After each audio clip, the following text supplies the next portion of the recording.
I have 180 days to turn them into revolutionaries. How do you do that? How do you Scare the out of them. Yeah. Sacramento organization that is under the banner of Antifa is very loosely organized, right? So that, yeah, when there is like right-wing rallies and stuff, then we'll create an opposition to that. Yeah. Beautiful. Where would he go to connect to some of these organizations? I post a calendar every week, awesome. And then so and I do it for extra credit, so they get points for doing it. So that encourages them to do it. And I've had students show up for protests, community events, tabling, food distribution, all sorts of things. When they go, they take pictures, they write up a reflection. That's their extra credit. I have an Antifa flag on my wall, and a student complained about that. And he said it made him feel uncomfortable. Well, this is meant to make fascists feel uncomfortable, so if you feel uncomfortable, I don't really know what to tell you. Maybe you shouldn't be aligning with the values that this is antithetical to. So the Cultural Revolution in the 60s was fixing the problem that came about after the economic one. It ultimately failed, right? There was a lot of excesses. People were definitely shot in the streets that probably shouldn't have been. Your tax dollars at work. That was a public high school AP government teacher in Sacramento, California. Unfortunately, this teacher's aspirations are by no means a rogue event. Ever since Karl Marx, many educators have become enamored with the call to revolution.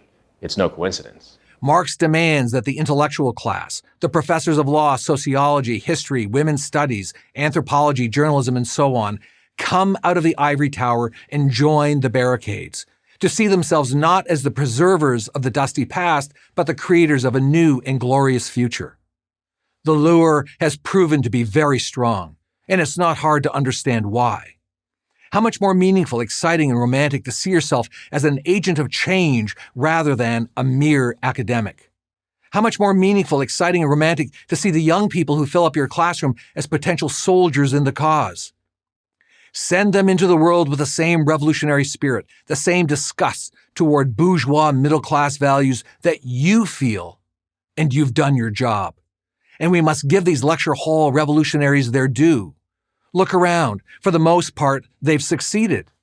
Drill into any current leftist movement, environmentalism, critical race theory, the massive expansion of the welfare state, not to mention diversity, equity, and inclusion offices at every university and major corporation, and you will find Marxism at its core, a contempt of the Enlightenment and the Judeo-Christian value system from which capitalism springs.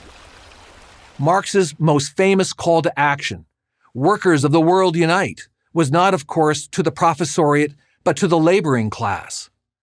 That didn't work out so well. Workers, especially in the United States, turned out to be more interested in refrigerators than revolutions. The only barricade they were passionate about was a white picket fence in front of a green suburban lawn. Poor, benighted souls, the appeal of Marxism was somehow lost on them. Maybe because they didn't go to college. But the intellectual class never lost faith.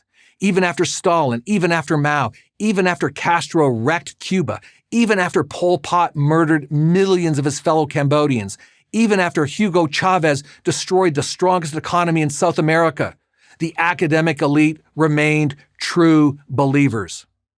Indeed, in a world without faith, where God is dead, Marxism has become, in effect, a substitute religion.